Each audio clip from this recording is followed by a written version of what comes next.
Noite a todos os que vão entrar depois, ou estão entrando agora, ou vão assistir a aula gravada, né? Antes de nós iniciarmos a aula, então eu vou comunicar a todos que na próxima semana nós não teremos aula na quarta, teremos palestra, entendeu? E da palestra da quarta, eu vou exigir um relatóriozinho de vocês, tá? Conversei com os demais alunos que estavam ali online, que estão comigo, só alguém está ok, estão me ouvindo bem? Sim. Então tá, eu vou passar a programação da semana acadêmica, que eu acho que deve abrir amanhã para vocês, certo? Mas já vou mostrar para vocês agora. Nós estamos esperando os demais colegas concluírem ela, certo? Para ser apresentado no Moodle para vocês. Então, estão visualizando o Moodle aqui? Sim. Então tá, nós teremos a nona semana acadêmica das engenharia, Se gestão você e baixar TI, muito, e ele subir, tipo, muito, e você vendeu. tá? E daí Pra vocês... vender, tem que subir. Então, temos o Moodle da semana acadêmica, que fala das inscrições, né? Alguns itens, cronograma das atividades. Ah, não, isso aqui não colocar. Aqui, engenharia civil, a aba da engenharia civil, tá? Então, a segunda-feira, aqui no Moodle eu apresento o dia, a inscrição no Simpla e, o link da palestra, tá? Como é que funciona? Caso vocês não lembrem, a inscrição no Simpla, vocês vão clicar aqui, vão lá no Simpla e vão se inscrever na palestra. Aí tem que colocar o nome completo de vocês, certo? E o e-mail para depois vocês receberem os certificados. O certificado vai ser emitido pelo Simpla depois do término de toda a semana. E lá no Simpla também, vocês vão receber a confirmação da inscrição, também vai vir o link da palestra, que é este que está aqui, ó, tá? Que está cadastrado lá no link, lá no Simpla. Todos entenderam? Vocês já fizeram inscrição via Simpla?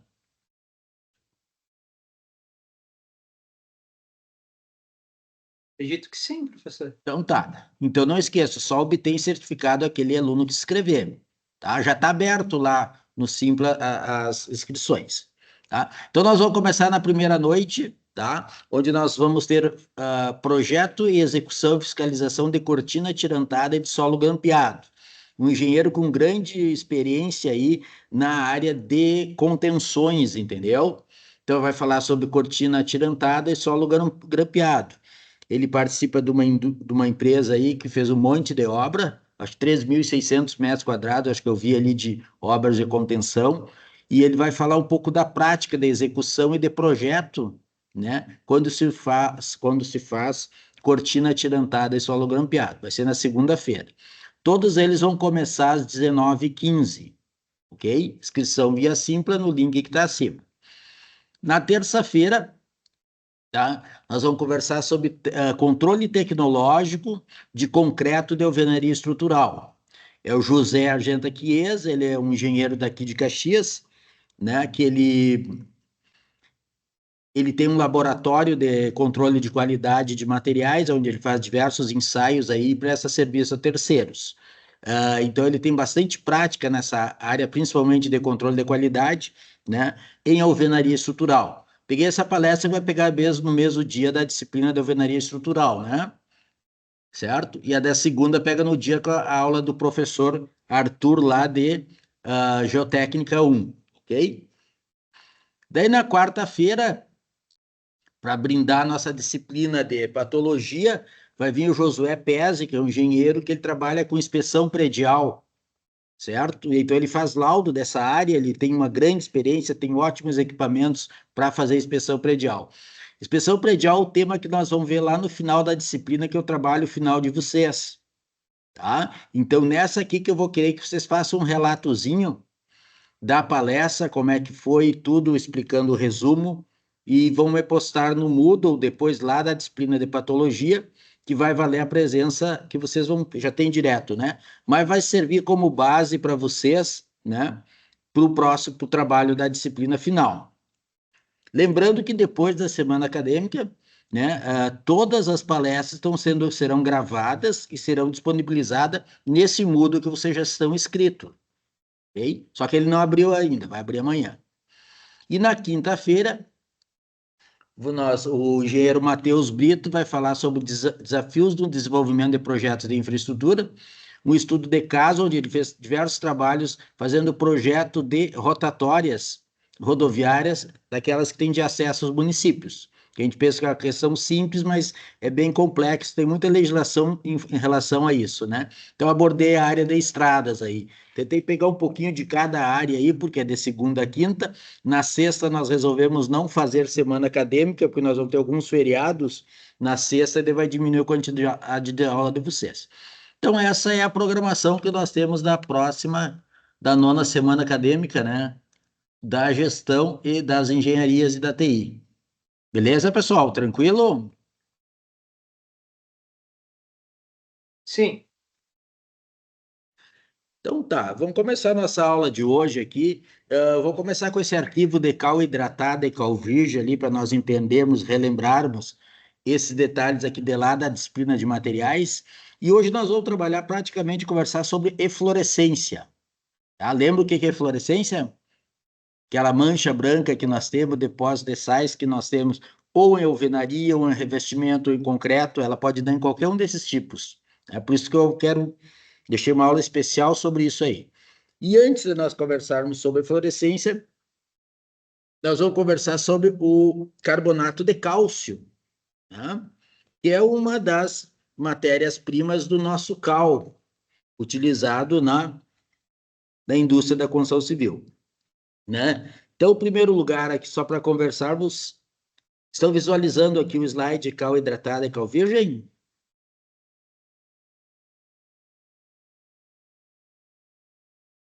Sim, pessoal? Sim. Então, Sim. beleza. Então, tá.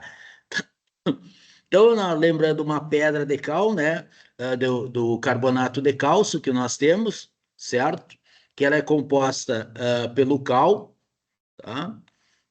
Onde esse cal, o cal ele pode ser formado pelo óxido de cálcio, que nós mais utilizamos, né?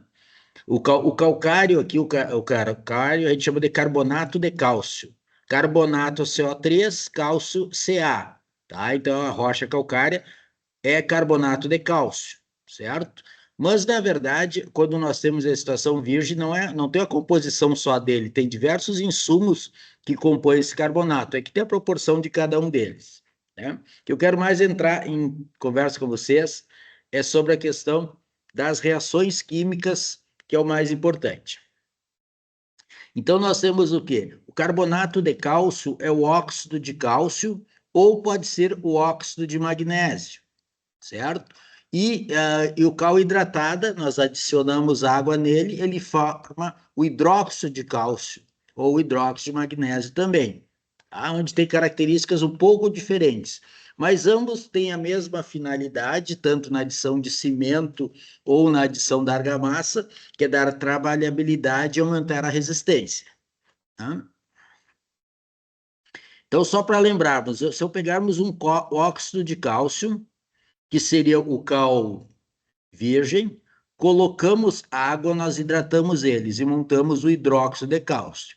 No momento que nós temos o hidróxido de cálcio, nessa reação, ela libera calor, tá? Chamada reação exotérmica, ou seja, liberação de calor. Então, a gente chama de queima do cal, né, ou extinção do cal, ou seja, de um cal virgem, nós transformamos em cal hidratado.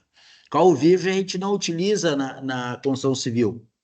A maioria das vezes a gente tem agora atualmente comprado cal hidratado. Se você comprar o cal virgem, você vai ter que botar num tambor, jogar água, esperar no mínimo 24 horas para ocorrer essa reação para a criação do hidróxido de cálcio, né, com a liberação de calor, e no outro dia nós vamos ocupar esse cal hidratado, certo? Essa queima em obra, muita gente gosta, que quando trabalha muito com reboco, ele dá mais trabalhabilidade no momento que tem uma queima há pouco tempo do que ele comprado pronto hidratado, certo? Alguém já foi em obra que verificar esse processo de queima do cal, ou chamada extinção do cal, ou hidratação do mesmo? Não? Então, essa reação de hidratação é uma reação rápida, né? Em torno de 8 minutos, 25 minutos, e lenta acima de 25 minutos. né? É a reação que nós temos ali. Tá? Que é a composição, então, de alguns cal hidratados, que eles têm a composição deles, né? O que nós devemos pensar aqui? Então, tem aquela reação de hidratação do cal, para nós pegamos o cal virgem e transformamos ele em cal hidratado, ok?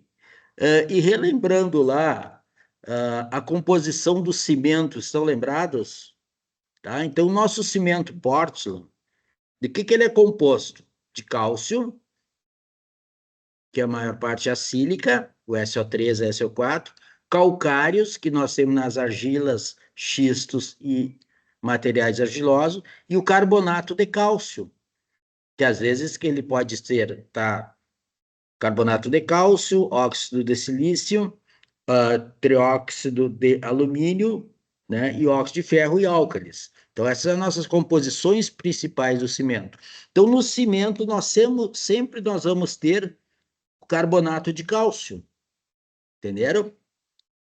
Que é uma das discussões maiores da aula de hoje, é por que vem a fluorescência, né? E ele é responsável pela trabalhabilidade e pela resistência tanto do cimento ou da argamassa. Né? No momento que ele estiver presente ou no próprio cimento ou na cal hidratada quando eu faço argamassa. Então, isso aqui é lá de materiais 1, né, que nós vimos já há algum tempo. Mas vamos conversar um pouquinho sobre fluorescência, né, que é o tema da aula de hoje. Estão visualizando aí a tela de fluorescência? Tem os muros ali, as paredes. Sim. Então, o que nós temos aqui? Ó? Um revestimento onde eu tenho fluorescência aparecendo, uma estrutura de concreto com fluorescência aparecendo, uma alvenaria com fluorescência aparecendo. Tá? Então, ela vai me dar em diversos locais dentro da construção civil. Né? Aqui é o material que eu peguei desse material de pesquisa, né? Que eu achei interessante. Então, o que é fluorescência? Então, são manchas esbranquiçadas, né?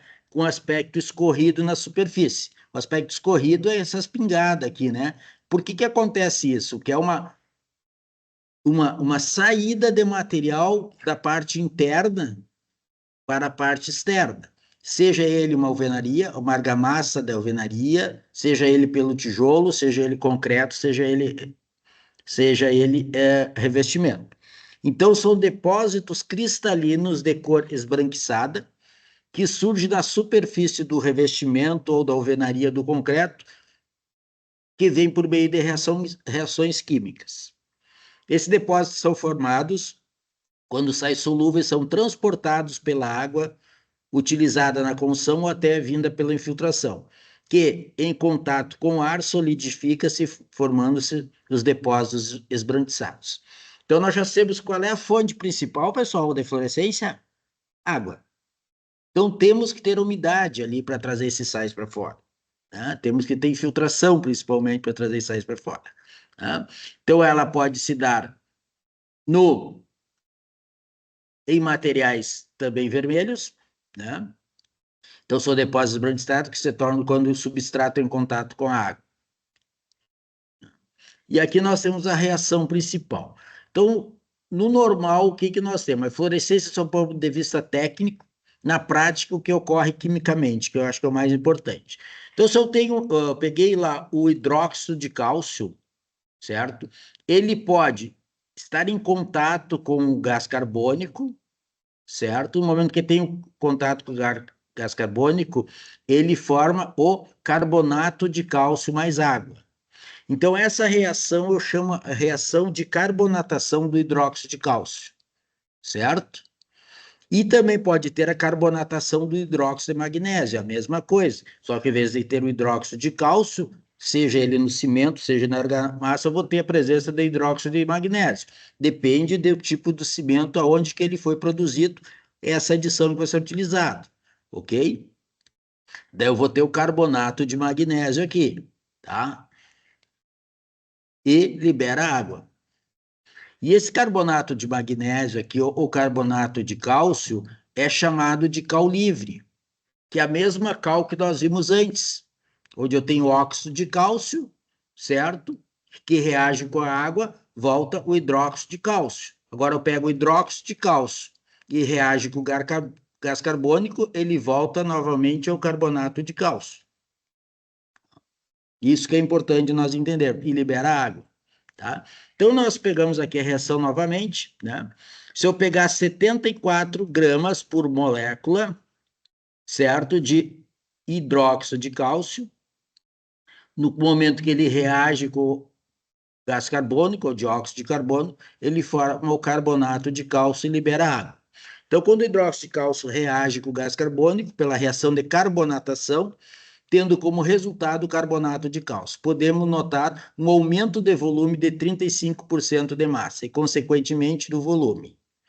Você já deve ter visto isso em concreto, sofrendo esse processo de corrosão, pois é muito comum, como saiba que a prevenção é muito simples. A carbonatação do concreto é mais frequente em regiões com umidade relativa do ar elevada, né, e temperatura mais elevadas. Regiões com alta concentração de de dióxido de carbono, entre outros fatores, é agravada conforme a maior incidência deles. Então, essa chama-se a reação de carbonatação que nós temos. Então, qual a diferença que nós temos entre eflorescência e carbonatação? Então, qual é as características? A carbonatação é um fenômeno físico-químico que ocorre na pasta do cimento e degrada o concreto armado, provocando manifestações patológicas como oxidação de armadura e eflorescência. Ela oxida a armadura por quê? Pois nós vamos ter uma aula trabalhando só com oxidação, né, de armadura. Por quê? Porque ela muda, ela cria um diferencial de potencial na armadura, certo? E diminui muito o pH da armadura. No momento que eu tenho pHs diferentes na estrutura, é uma ação propícia de corrosão, além de estar carregando líquidos, né, e materiais ali que vão proporcionar a corrosão. Então, o que é carbonatação do concreto? Mais especificamente, a carbonatação do concreto pode ser definida como um processo físico-químico entre o gás carbônico, que é chamado de dióxido de carbono, presente na atmosfera e os compostos da pasta do cimento. A partir daí, tem-se como resultado principal a precipitação do carbonato de cálcio em uma região de cobrimento, com a constituição de uma camada que passa a ter uma alcalinidade significativamente menor do que aquela que não afeta por esse fenômeno, certo? Como que a gente define a carbonatação dele? Com um ensaio. Então, a gente faz um furo, pode colocar uma fenolftaleína nele, e ele vai ter essa coloração diferenciada de tipo, esse rosa mais forte ou menos forte. E, em função disso, nós vamos ver o grau de carbonatação que nós temos. Ou seja, da parte superior para a parte interna. Tá? Depois nós vamos ver os ensaios, nós vamos ver uns desenhos melhores sobre isso. Então, a carbonatação avança de fora para dentro do concreto, por meio de uma frente carbonatada. Por quê? Porque o gás carbônico está no ambiente externo, ele começa de fora a agir internamente. Então, quando atinge a profundidade da armadura, provoca destabilização da camada passiva protetora, proporcionando assim o início da corrosão. Então, o processo de carbonatação, no momento que ela for muito acentuada, ela vai atingir a nossa armadura, nosso ferro, começando o processo de corrosão. Como ocorre a carbonatação do concreto? Para que a carbonatação aconteça, 3 fatores são importantes, tem que ter, né? Umidade, água, né? Gás carbônico e oxigênio. Quais são as etapas que nós temos de desenvolvimento? A água entra nos poros do concreto pelas fissuras ou pela porosidade, tá? Forma-se uma fina camada de água. A água dissolve o cálcio, formando o hidróxido de cálcio. O gás carbônico entra nos poros e nas fissuras, daí ele reage com a água, formando o ácido carbônico, H2CO3. H2CO3 reage com o hidróxido de cálcio, formando o CaCO3, que são os cristais brancos que nós vimos saindo no concreto. Tá? CaCO3, carbonato de cálcio, a rocha mãe que veio de lá de fora. tá? O consumo de cálcio diminui o pH do concreto, deixando o aço exposto à corrosão. Então, quando eu tenho mais consumo de cálcio, menor é o pH que eu vou ter, tá? Ou seja, ele vai se tornar cada vez mais básico, ele vem mais para o ácido, né? Ácido eu não digo que ele vai chegar num 6, 7, mas no normal o pH tradicional de um concreto é 12, 14. É extremamente básico. Qual é as consequências que nós temos, então, da carbonatação? Né? A carbonatação do concreto se manifesta inicialmente por depósitos brancos na superfície do concreto e fica mais evidente quando surgem fissuras na peça e desplacamento da camada de cobrimento. Como que ocorre isso? No momento que você está penetrando esse dióxido de carbono, o gás carbônico no aço, ele vai começar o processo de corrosão, certo? E o aço, normalmente, ele tem uma camada chamada camada pacificadora dela, tá? Ou camada passiva, que é de proteção. No momento que ele é atacado por um ácido, né, ou nesse caso, que pode ser até o gás carbônico, certo? Ele começa a perder essa camada.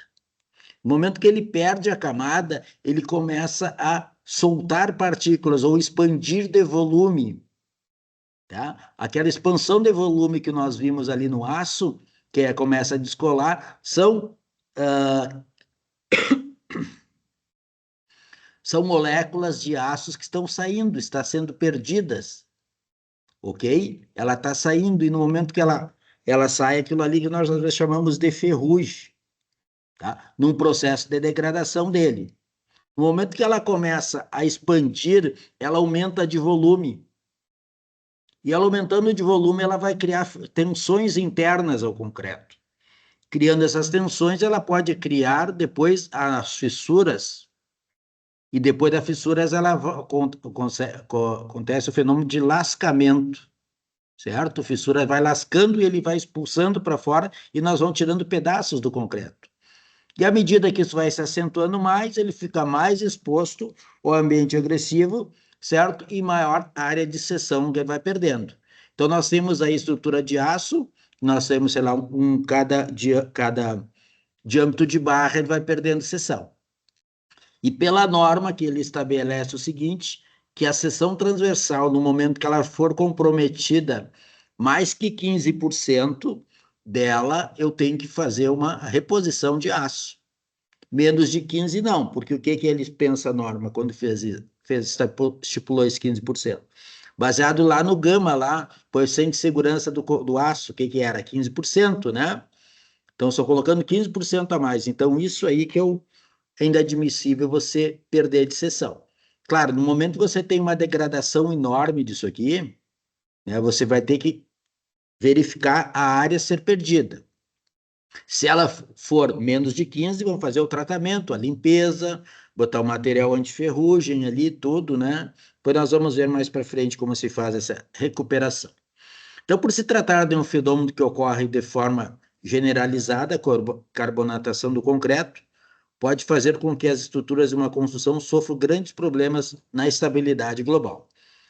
Em termos de extensão geral dos danos, há um desenvolvimento contínuo dos processos corrosivos da armadura.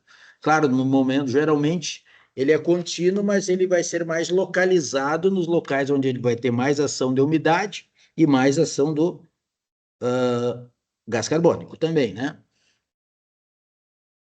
Então, quando que ocorre a carbonatação? Opa, isso aqui nós já vimos, deu 2 juntos.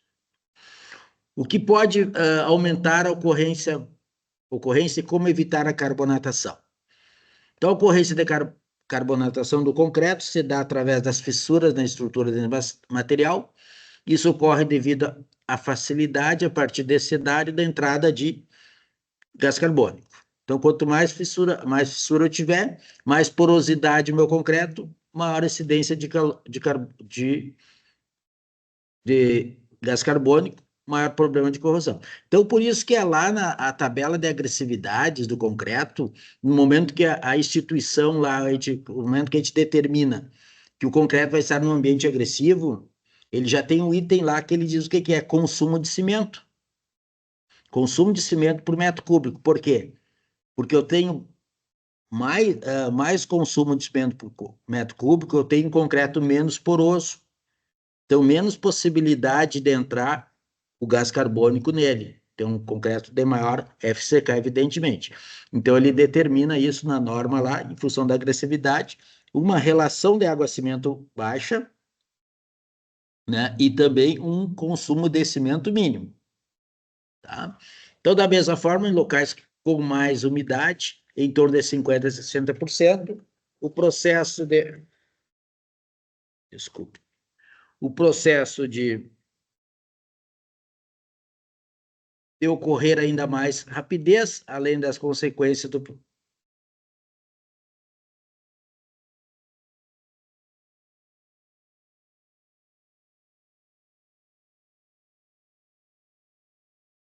Então, nessa maneira, vamos de novo. Os locais com mais umidade, em torno de 50% a 60%, o processo pode ocorrer com ainda mais rapidez. Além da consequência da superfície do concreto, a despassivação do aço. Despassivação do aço, o que é? Aquilo que eu falei antes, né? Vai perdendo seções essa camada passivadora, que é a camada de proteção. Tá? Também pode ocorrer a perda de seção de armadura e de aderência dessa com o concreto. Claro, evidentemente que vai perdendo seção de armadura, eu vou perdendo parte de concreto, né? Fatores que podem aumentar a incidência da carbonatação do concreto e como evitá-los. Então, condições ambientais, então, quanto mais local onde tiver inserido o dióxido de carbono, então você vai ver garagens, se tem, assim, cantos quebrados de estrutura de coluna de concreto, né? Então, ali você já vai ver que é um ambiente favorável à entrada de gás carbônico. Temperatura elevada, umidade relativa do ar, poluição do ar com algum gás ácido, traço do concreto, relação água-cimento. Tá? Então, quando tiver um concreto com maior relação água-cimento, maior porosidade, eu vou ter mais possibilidade de penetração tanto de água como de gás carbônico. Relação cimento agregado também, né? Também influencia nisso. Lançamento, adensamento e a cura. Opa, por que a cura pode influenciar, pessoal? Vamos lá. Por que a cura? Deixei até ele negrito ali para perguntar por que a cura. Hã? O que uma cura adequada faz no nosso concreto? Deixa Hein? ele resistente, mais resistente. A cura adequada, o que ele faz? Ele propicia e elimina muitas vezes a retração, que é aquela microfissura que nós temos, né? Porque no momento que eu lanço o concreto, faço o adensamento dele, certo? E num dia quente, principalmente, vai fissurar. Às vezes, todo concreto fissura, esse é o princípio. Então, tem as fissuras que nós não vamos visualizar a olho nu. No momento que eu tenho uma cura mais eficiente, eu vou diminuir a proporção de cura. Por quê? Porque aquela perda de água que ele teve no ambiente, devido ao sol, vapor, calor, né? Eu estou repondo ali, certo? E no momento que eu não tenho a água necessária para a hidratação do cimento, eu tenho baixa resistência. Baixa resistência tem a fissura. Então, a cura eficiente é um dos pontos essenciais para a maior durabilidade da estrutura de concreto, né? Porque ela elimina ou diminui a retração que nós temos. Retração sempre vai existir, sim, sempre. O que nós temos que fazer é tratar ela ou amenizar a existência dela no nosso dia a dia. Então, fatores para o surgimento de fluorescência e os principais motivos dessa patologia. Enquanto não cessar a passagem da umidade e contato com a água, a superfície de eflorescência permanecerá. Então, não adianta eu pegar uma estrutura lá que tem fluorescência, eu eliminar ela, tratar ela e continuar entrando água. Não, tem que fazer a vedação, a impermeabilização dessa estrutura para que a água não venha penetrar novamente e ocorra uma reação água com carbonato de cálcio, formando o hidróxido de cálcio, né? Então, como a eflorescência surge por contato da dissolução de sais em água, sais contidos lá no concreto, que ao evaporar forma os depósitos esbranquiçados, concorda que impedir o contato da água com a superfície evitaria essa patologia? Se não tem água disponível, os sais não vão se dissolver e, portanto, não surgirão os depósitos salinos e as manchas esbranquiçadas. Por incrível que pareça, impedir o contato da água ou umidade na superfície evita a eflorescência. Então, a primeira coisa é isso, né? Às vezes não é a água que vem do ambiente externo, pode ser de chuva, tudo, né? Então, fazer uma proteção. Impermeabilização, vedação, qualquer mecanismo que venha impedir que a água penetre na estrutura, ou seja, de concreto, ou alvenaria, ou o que for, né? Fatores do surgimento da eflorescência. Então, os principais motivos dessa patologia. Então, primeiro, excesso de água. Uma maior quantidade de água em contato com o substrato facilita o transporte de sais até a superfície. Então, nós vimos que a eflorescência, o que é? É a saída de sais, cristais de sais, que vem do interior da estrutura para externo. Como que ela é transportada? Pela água. Materiais com alto teor de sais solúveis, materiais que apresentam em sua composição mais hidróxido de cálcio e de magnésio, têm maior probabilidade de desenvolver eflorescência.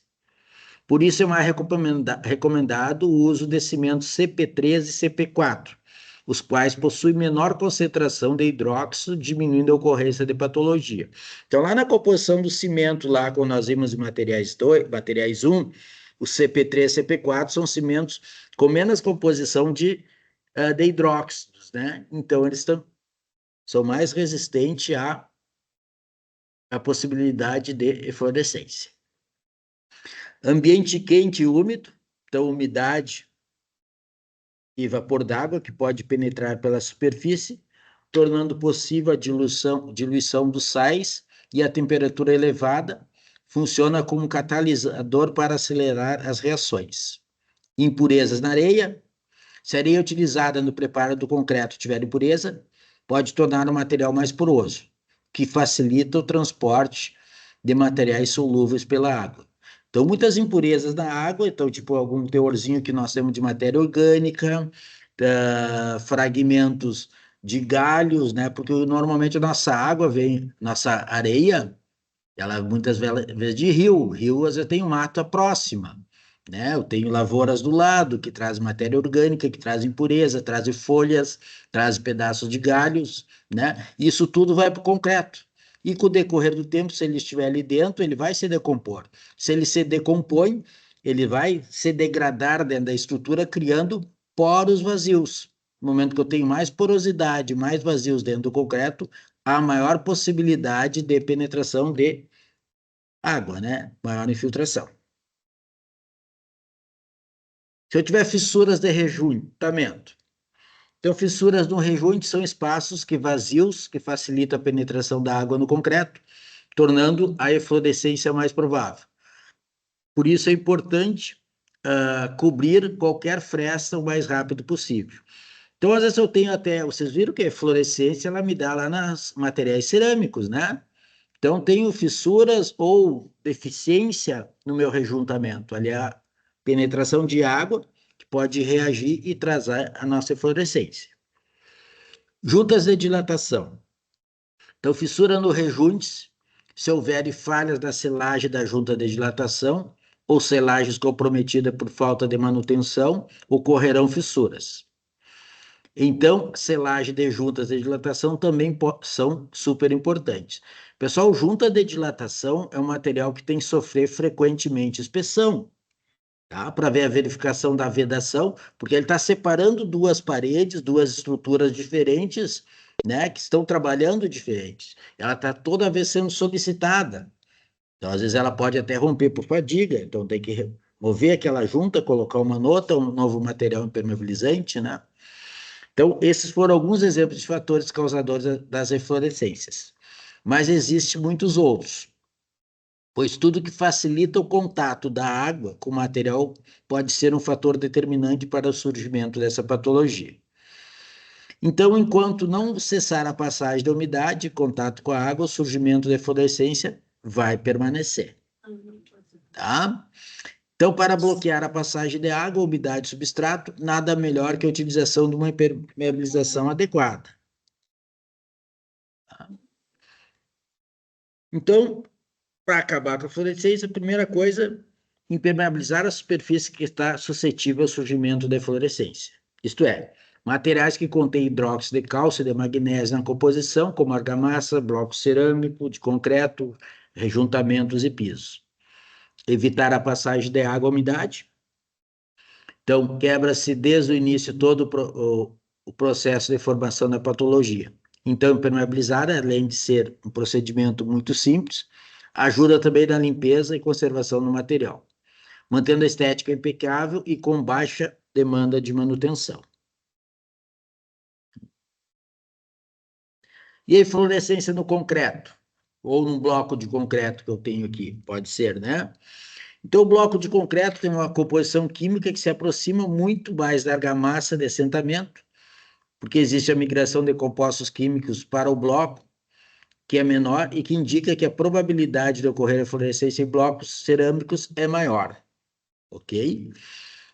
Apesar disso, há muitos casos de eflorescência dos blocos de concreto, manifestando-se de maneira muito acelerada e intensa. Então, nessa imagem, o que a gente vê? O assentamento de uma alvenaria em argamassa com bases de cimento e areia. Essa argamassa é enriquecimento que faz com que ela tenha mais caule do que o próprio bloco de concreto, estando mais suscetível à ocorrência da patologia.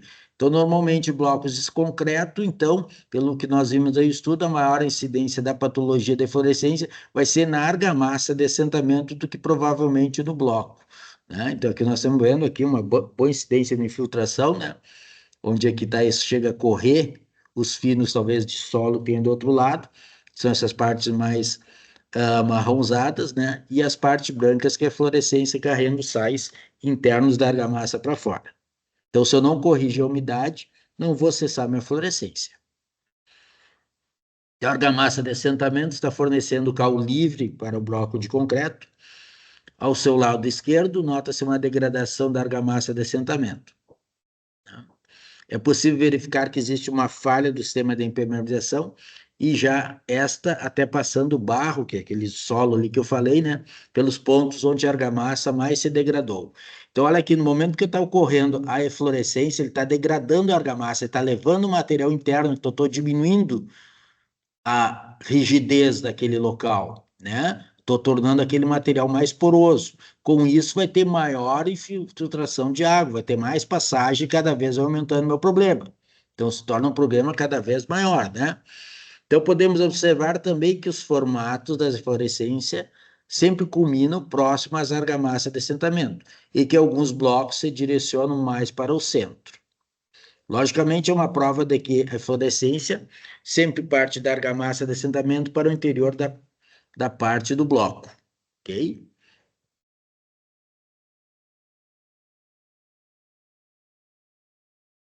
Aqui nós temos, então, a eflorescência num bloco cerâmico, né? Então, acima, aqui não é bloco de concreto, é bloco cerâmico, até eu risquei ali, né? Então, a eflorescência saiu da argamassa de assentamento e de encunhamento lateral, passou para dentro do bloco e atravessou a pintura acrílica de cor terracota, conseguindo passar microfuros e ultrapassar a pintura. Então, olha aqui, ela veio da argamassa, penetrou dentro do nosso material cerâmico e depois saiu para fora. Tá? Alguns pontos ela já degradou a pintura e a camada mais superficial do bloco, deixando mais rústico do que o normal, porque está ocorrendo uma perda de massa do bloco de concreto. Isso prova que a fluorescência pode ultrapassar, inclusive, a pintura, desplacando-a ou não. Tá? Então, ela pode ultrapassar a pintura, ultrapassar o revestimento e atravessar ou o meu bloco ou a minha estrutura de concreto. Então, essa passagem desses cristais pode se dar em qualquer local pré-determinado, né? Depende do quê? Da presença de umidade e de água que vai levar esses sais para fora com essa cor esbranquiçadas. Mas falei rápido, né? Pessoal, tranquilo? Tudo certo. Tudo certo? Tá? Eu deixei mais ali também, pessoal, um trabalho, certo? Falei os dois slides, que falei bem ligeiro, até foi muito rápido, né?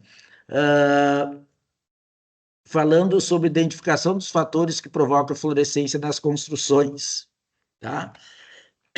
Uma cidade ali do Rio Grande do Norte, para leitura. Alguns de vocês estão fazendo TCC e vocês veem que os padrões de TCC são quase todos similares, né? No Brasil inteiro, visto o que que é? Todos obedecem uma NBR. Claro que esse aqui é de 2011, ele estava obedecendo a NBR de normas técnicas daquele período. Já tivemos diversas mudanças. Agora, em 2023, a gente teve alguma mudança da parte de citações, né? Então, cada vez vai se alterando a NBR, mas o padrão de formatação é sempre o mesmo, né? Aquelas páginas iniciais, agradecimentos, resumos, né? Então, a quantidade de palavras já estabelece. Então, desde que nós temos aqui. Então, é legal, mas o padrão é o mesmo. Então, começa o que que é? No resumo do trabalho. Faz uma breve introdução, depois fala dos objetivos, fala da metodologia utilizada e fala dos resultados que nós tivemos. Então, vamos ver o que que nós temos nesse trabalho. O que que ele fala? Que a efluescência é definida como depósitos cristalinos de cor branca que surgem na superfície do revestimento, como piso, parede, tetos, resultantes da migração e posterior evaporação de soluções aquosas salinas. Basta apenas que a umidade atinja o local para que a eflorescência ocorra, né? Já que aqui ele já ampliou, né, que não precisa ser soluções salinas aquosas. Tendo água, ela já pode ocorrer. Já que já que nos materiais que é de sua natureza conter sais solúveis. Os sais solúveis que dão origem às eflorescências pode ter várias origens. Dentre elas, matérias-primas, os materiais de construção, a água está no solo. Assim, esse trabalho tem por objetivo, falei a introdução, agora o objetivo do trabalho, né? Identificação dos fatores que provocam as eflorescências em materiais cerâmicos e não cerâmicos nas construções de Angico, que é a cidade lá do Rio Grande do Norte. Foram analisados em laboratórios amostras de areia de rio, argila, pó de pedra, tijolos e cerâmica, telhas cerâmicas, oriundas da região, efetuando as medidas da condutividade elétrica dos seus estratos através da utilização de condutímetro. Com base nas análises realizadas em laboratórios por materiais de construção coletados em obras da cidade, pode-se concluir, já estou na conclusão do resultado, que as argilas e dos materiais cerâmicos não existe uma relação direta entre o grau de fluorescência dos tijolos e os sais contidos nas argilas, bem como entre os teores de sais solúveis das argilas e dos tijolos. Os teores de sais solúveis, o aparecimento de fluorescência dos materiais cerâmicos, estão intrinsecamente associados às características do processo de fabricação e armazenamento. Os materiais cerâmicos em forma de areia, argila e pó de pedra de mármore apresentam uma condutividade menor que os tijolos e as telhas, né? E aqui ele apresenta todo o estudo que ele fez em relação aos materiais. Eu vou pegar as partes aqui mais importantes, que eu achei nos capítulos legais, só para nós conversar um pouquinho, já que temos tempo, né? Então, a primeira parte faz uma introdução, materiais e métodos, condutivimetria, tá? O que que ele utilizou para ver essa condução que nós temos de água dentro do nosso material cerâmico. Então, ensaios utilizados, equipamentos e materiais utilizados para a realização de ensaios, procedimento de ensaio de condutivimetria. Tá? Então, vamos aqui direto para a página 30. Não sei se aqui vai dar na 30, vamos lá. Deixa eu pegar aqui a anterior, deixa eu pegar aqui no...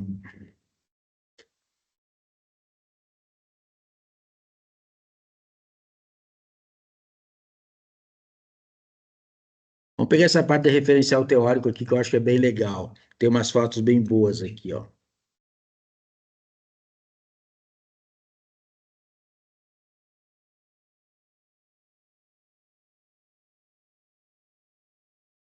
Então, ele fala toda da questão dos materiais, né? Materiais cerâmicos que nós temos. Aqui, ó. Defeito danoso da eflorescência. Então, a fluorescência pode alterar a aparência da superfície sobre a qual se deposita e, em determinados casos, seus sais componentes constituintes por ser agressivos, causando degradação profunda. Olha aqui. Tá? Então, aqui é degradação. Aqui outra parede. É que as manchas são pequenas, mas a umidade continua, persiste, ó. Ele já tirou o reboco, né? Está consumindo o emboço e depois vai para a alvenaria. Essa aqui é, ó. Aqui, ó, olha a degradação. Então, começou com a pintura, certo? Depois foi para o reboco, depois para o emboço e agora está degradando o próprio tijolo, tá? Degradação da própria alvenaria. Eu já fiz recuperação de estrutura de alvenarias que a umidade via descensão capilar de baixo. Então, as primeiras 3 fileiras, assim, o tijolo maciço, que tem 11 centímetros, tinha lugar que tinha 4 centímetros só de tijolo, tá? Você pegava uma caneta, uma chave, você cravava nele ali, ele esfarelava todo.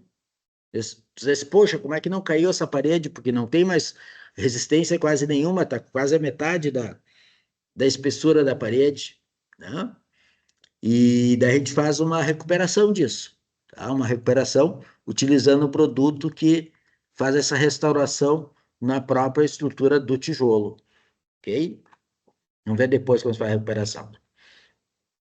Então, olha aqui, depósito de sais salinos do rejunte, são pouquinhos, mas aparece, tá? Aqui na nossa argamassa de assentamento, diz que é casquilho, mas que é argamassa de assentamento, bem nas juntas, né?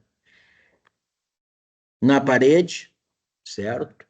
Nas telhas, nós temos também nas telhas, ó, nas telhas que são materiais cerâmicos. Agora vai explicar os métodos.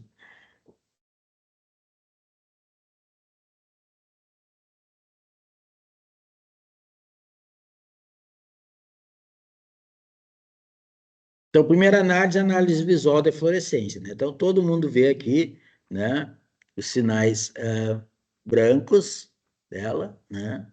Aqui já tem a degradação do tijolo, ó, tá? Que fluorescência do casquilho, que seria ali, e aqui tirando as partes do tijolo no revestimento. Degradação da alvenaria, aqui, ó, parte do revestimento também. Todas são manchas brancas, ó, de fluorescência, tá? Aqui eu tinha tipo um grafiado, né? Revestimento normal.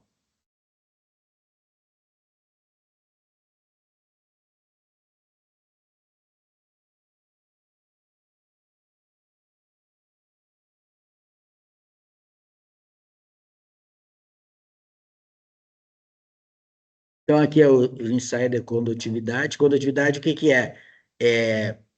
É tipo a velocidade da penetração que eu tenho de um líquido naquele determinado ponto, né? Então, eles fizeram aqui médias e desenho padrão para ver a diferença que nós temos, né?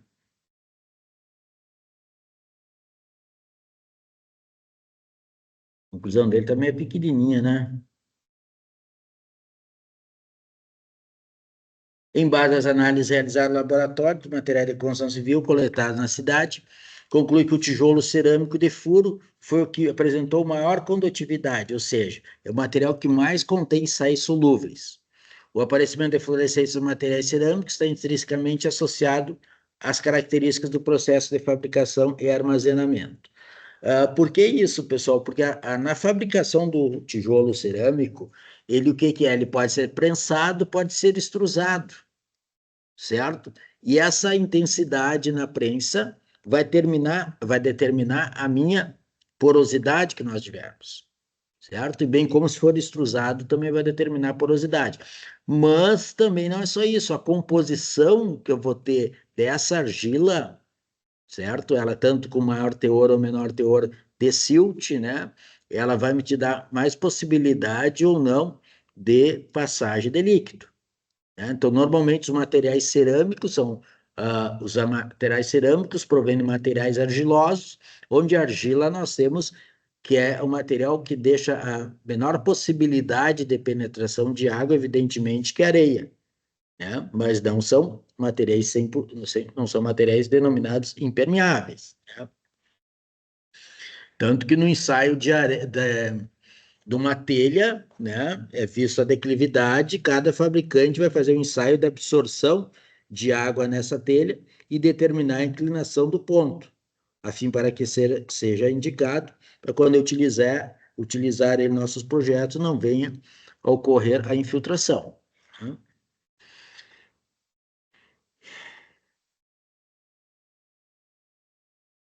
Isso aí. Tranquilo, pessoal? Tudo bem? Tem duas possibilidades. Nós podemos conversar sobre umidade, que seria da próxima aula, que nós não vamos ter, ou deixo para a próxima aula nós fazer as duas junto, umidade e o próximo tema que nós temos, que daí eu já entro em engenharia diagnóstica. Vocês que sabem, pessoal. Hã? Próxima aula não, próxima aula é semana acadêmica, daí na outra, né? E aí vocês querem conversar sobre o quê? Com umidade agora ou deixamos para a próxima aula? Hein? Por mim, pode falar, prof. Então lá, vamos conversar um pouquinho então sobre umidade e tal.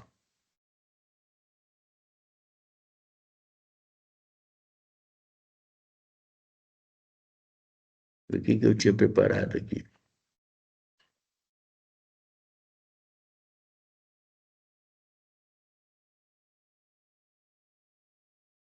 Tem mais alguém aí assistindo hoje?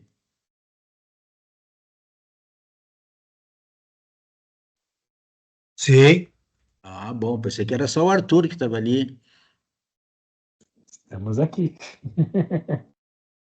Então tá.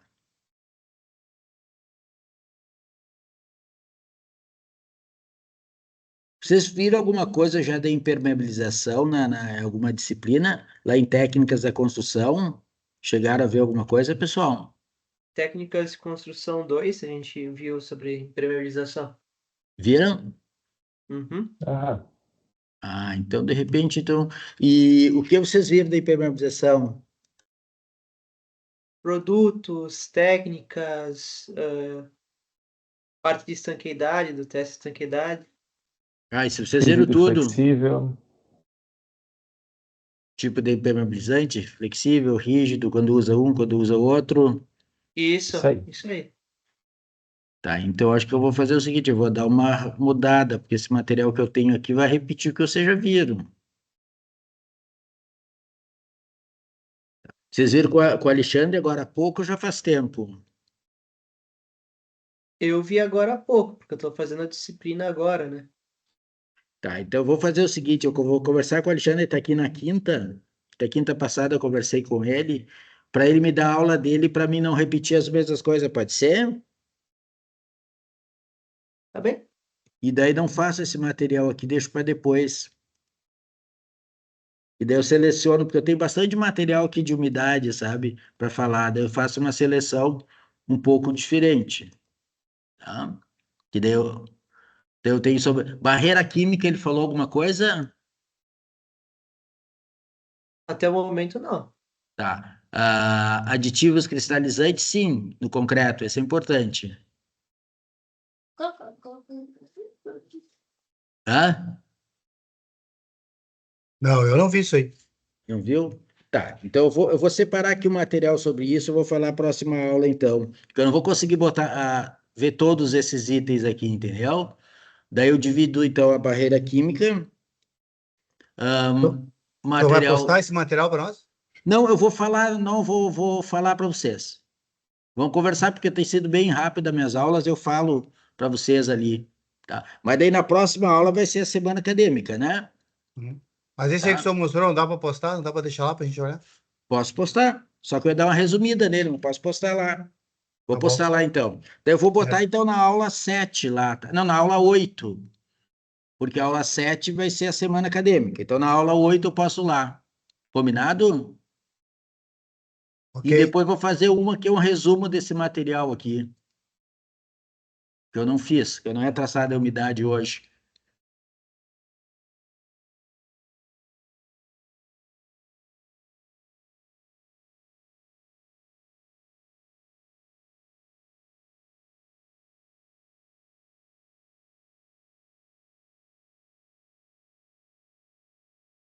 Semana 7.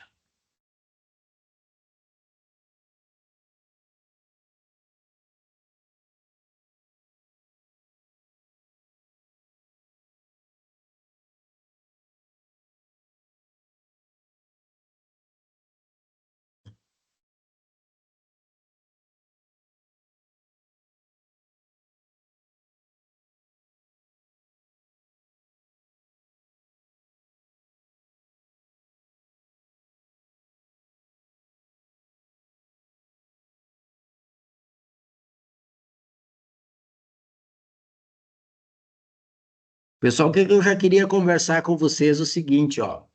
Agora vocês vão ter aqui na próxima semana, então lá vai ter a palestra sobre inspeção predial, ok? Então, o que eu vou querer de vocês?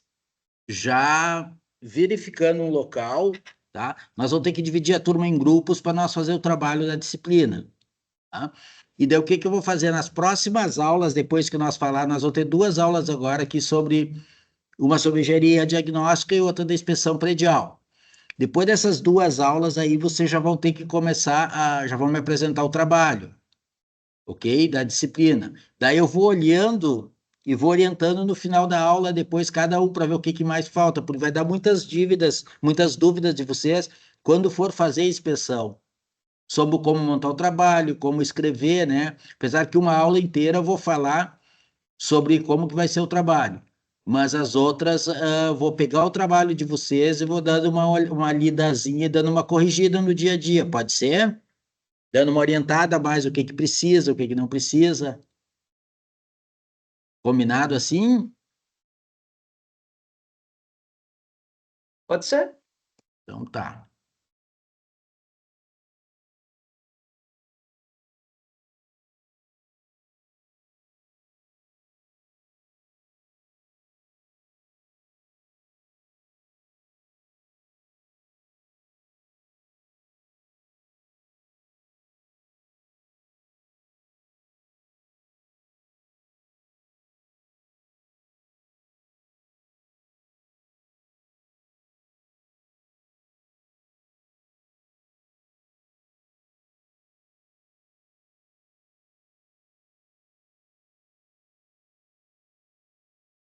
Semana 7.